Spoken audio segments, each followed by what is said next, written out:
Hello everyone, स्वागत है आपका अपने YouTube channel AC study classes में। आज की स्पेशल क्लास में हम सीटेट 2023-24 के एग्ज़ाम के लिए बहुत ही महत्वपूर्ण शिक्षा शास्त्र के प्रश्नों को हल करने वाले हैं। तो ये वीडियो आपके लिए अभी बहुत यूजफुल होने वाला है। जो सीटेट या टेट की एग्ज़ाम की तैयारी कर रहे हैं उनके लिए विशेष तौर पे बहुत ही यूजफुल है ये वीडियो।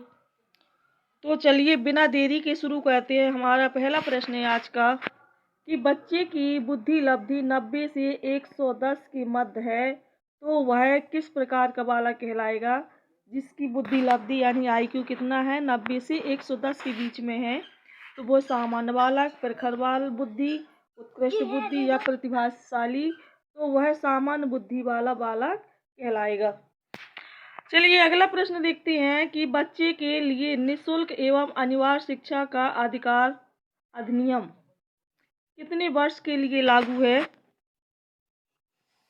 बच्चे के लिए निःशुल्क एवं अनिवार्य शिक्षा का अधिकार जो अधिनियम है ये कितने वर्ष के लिए लागू है। 6 से 14 वर्ष, 7 से 13 वर्ष, 5 से 11 वर्ष, 6 से 12 वर्ष।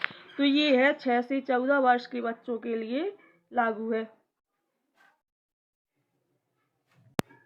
अगला प्रश्न है कि एक बच्चे की बुद्धि और विकास के अध्ययन की सबसे अधिक अच्छी विधि कौन सी है।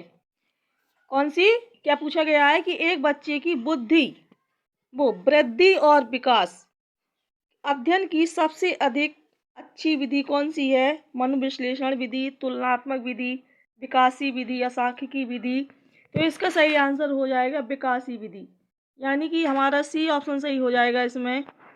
एक बच्चे की वृद्धि और विकास के अध्ययन की सबसे अधिक अच्छी विधि कौन सी है, तो ये है विकासी विधि। चलिए अगला प्रश्न देखते हैं कि गार्डनर ने 7 बुद्धि का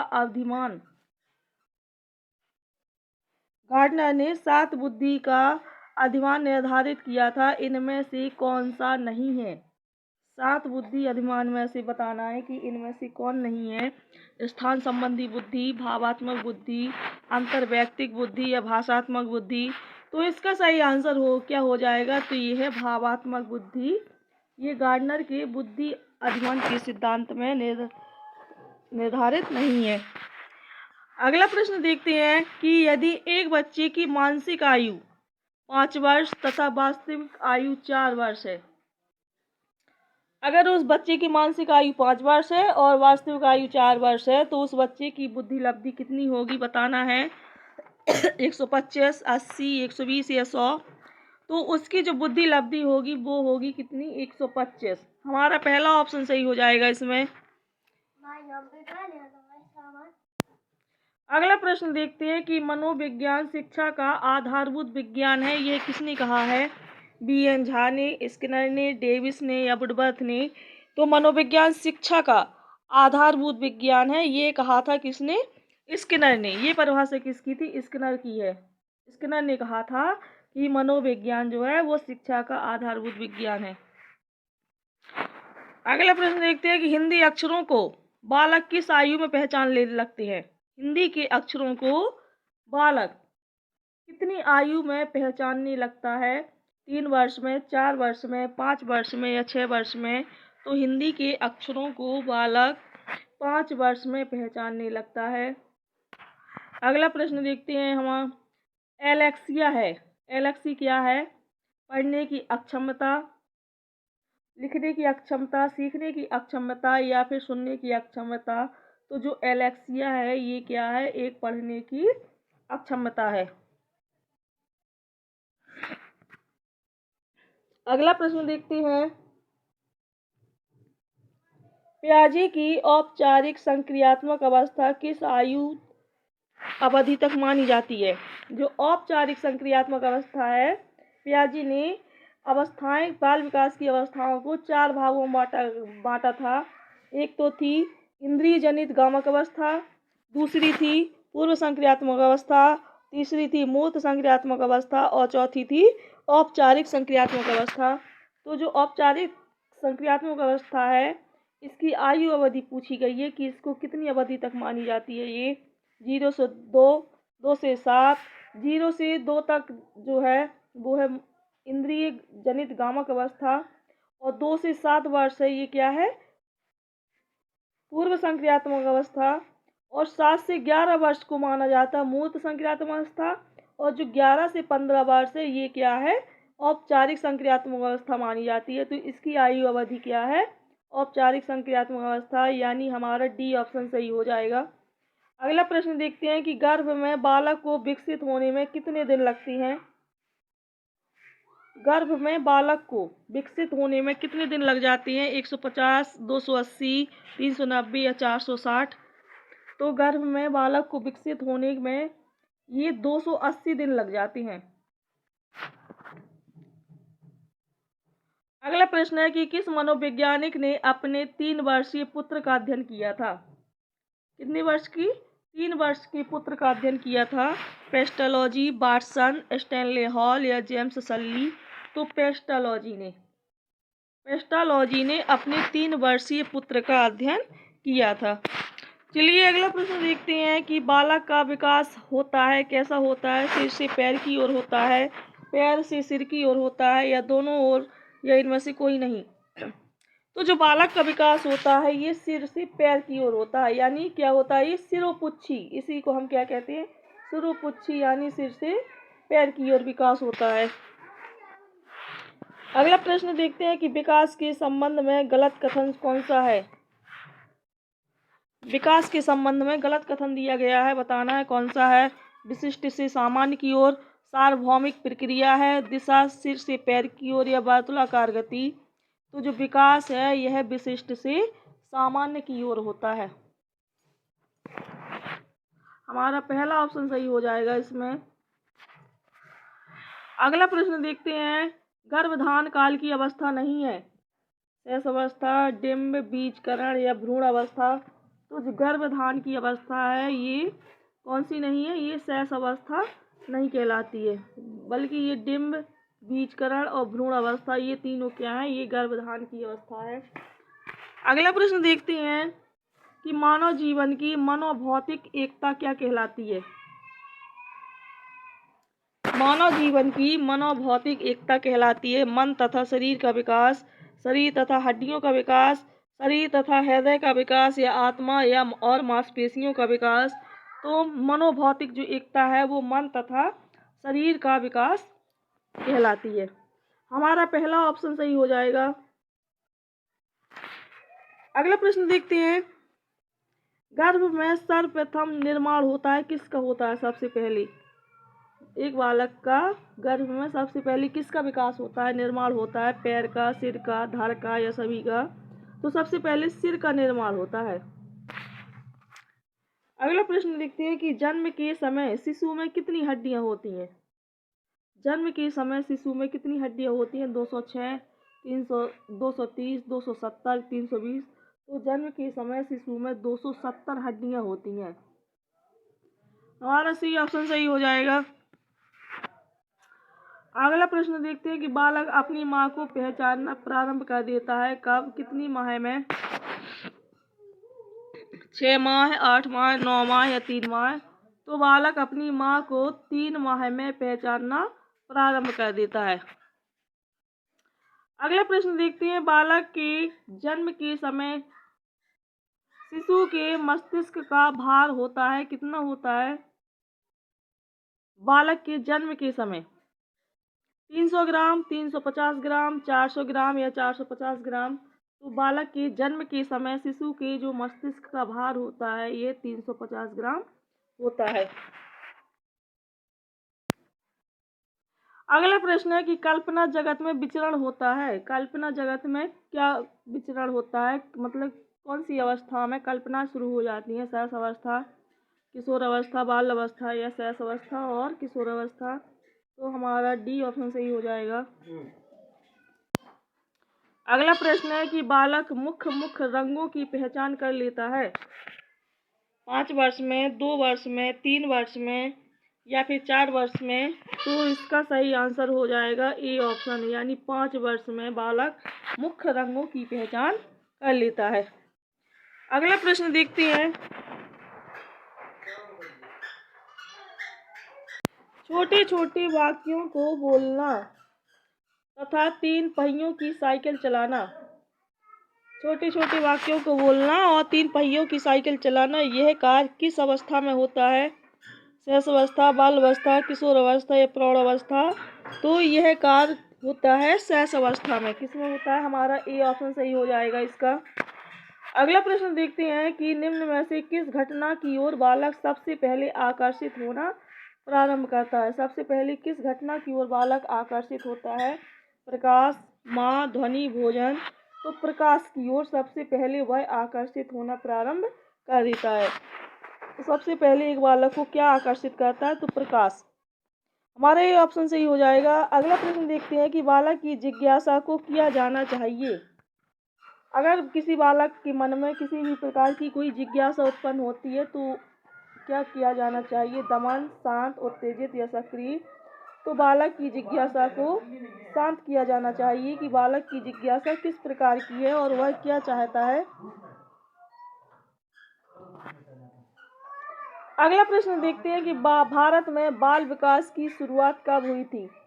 हमारे भारत देश में बाल विकास की शुरुआत 1930 में, 1887, 1879 या 1950। तो भारत में बाल विकास की जो शुरुआत हुई थी वो हुई थी 1930 ईस्वी में। हमारा ए ऑप्शन सही हो जाएगा। अगला प्रश्न है कि किशोर अवस्था में सामाजिक विकास पर जिसका प्रभाव नहीं पड़ता है वह निम्न में से कौन सी अवस्था है? रुचियों निम्न में से कौन सी है? मतलब किशोर अवस्था में सामाजिक विकास पर जिसका प्रभाव नहीं पड़ता वह कौन सी है?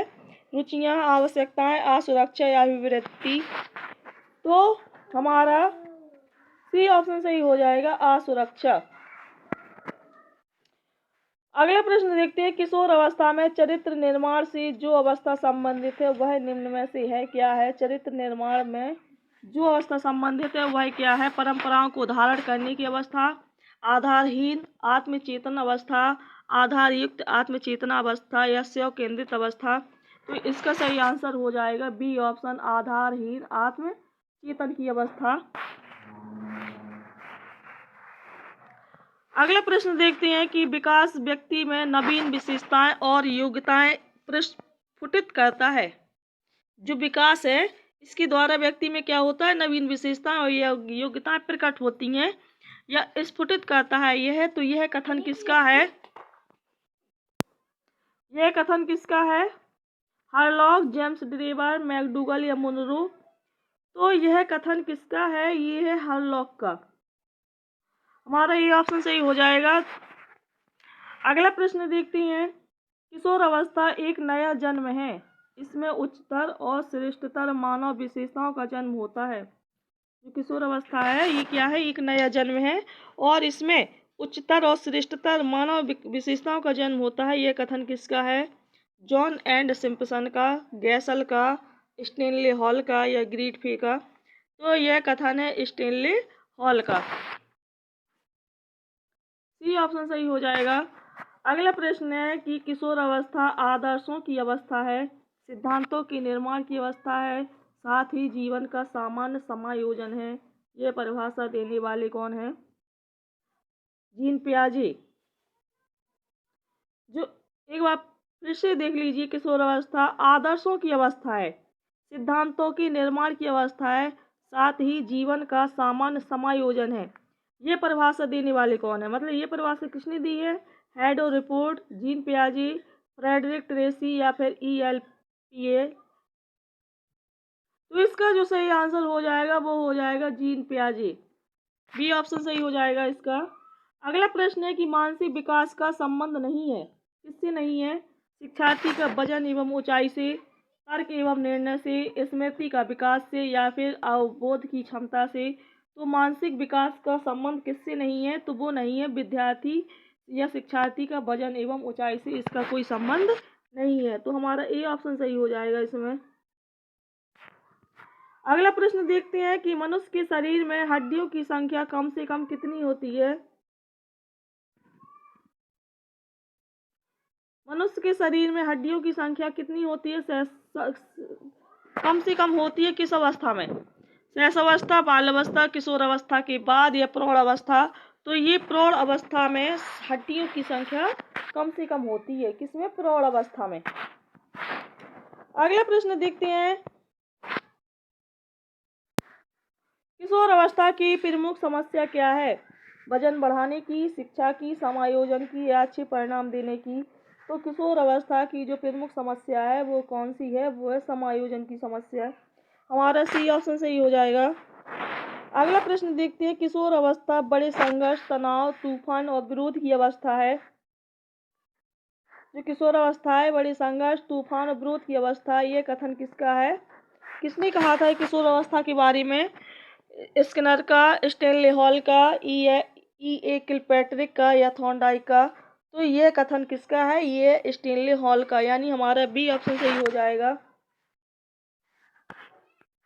अगला प्रश्न देखते हैं कि जेन प्याजे के अनुसार संज्ञानात्मक विकास की कितनी अवस्थाएं हैं? इसके अनुसार, जीन प्याजे के अनुसार 4, 3, 2, 5। तो जीन प्याजे के अनुसार संज्ञानात्मक विकास की 4 अवस्थाएं हैं। कितनी है? 4। हमारा ई ऑप्शन सही हो जाएगा। अगला प्रश्न देखते हैं कि एरिक्सन के अनुसार कौन सी अवस्था में बालक अधिक पहल करता है? एरिक्सन के अनुसार, लेकिन बहुत सशक्त भी हो सकता है, जो दोष भावनाओं की ओर ले जाता है। 8 माह से 3 वर्ष का बालक, 3 से 6 वर्ष तक पहल बनाम दोष अवस्था, 6 से 12 वर्ष तक किशोर अवस्था। तो इसका सही आंसर हो जाएगा बी ऑप्शन, यानी 3 वर्ष से 6 वर्ष तक पहल बनाम दोष अवस्था। अगला प्रश्न है कि मानसिक विकास को प्रभावित करने वाला कारक नहीं है, इनमें से बताना है कौन सा नहीं है। परिवार का वातावरण, धार्मिक वातावरण, परिवार की सामाजिक स्थिति या परिवार की आर्थिक स्थिति। तो इसका सही आंसर हो जाएगा बी ऑप्शन, धार्मिक वातावरण। जो धार्मिक वातावरण है इसका मानसिक विकास पर कोई प्रभाव नहीं पड़ता है। अगला प्रश्न है, नैतिक तर्क का अवस्था सिद्धांत किसने स्पष्ट किया था? नैतिक तर्क का कोहेलबर्ग, एरिक्सन, फ्रायड या पावलोव? तो नैतिक तर्क की अवस्था का सिद्धांत स्पष्ट किया था कोहेलबर्ग ने। किसने किया था? कोहेलबर्ग ने। हमारा ए ऑप्शन सही हो जाएगा। इन्होंने नैतिक विकास से संबंधित सिद्धांत दिया था। अगला प्रश्न है, वंशानुक्रम से संबंधित प्रयोग चूहों पर किसने किया? वंशानुक्रम से संबंधित प्रयोग चूहों पर किया था मेंडल ने। किसने किया था? मेंडल ने। मेंडल ने मटर के पौधे पर प्रयोग किया था।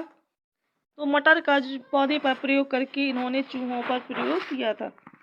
अगला प्रश्न है कि कौन सा ऊर्जावान मित्रवत बालक का लक्षण नहीं है? ऊर्जावान मित्रवत बालक का लक्षण नहीं है खुश मिजाज, सामाजिक, आसानी से चिढ़ने वाला या ऊर्जा का उच्च स्तर। तो इसका सही आंसर हो जाएगा हमारा सी ऑप्शन, आसानी से चिढ़ने वाला। तो गाइस, ये 14 क्वेश्चन जो शिक्षा शास्त्र से संबंधित थे, ये आपके आने वाले सभी एग्जामों के लिए बहुत ही यूजफुल है।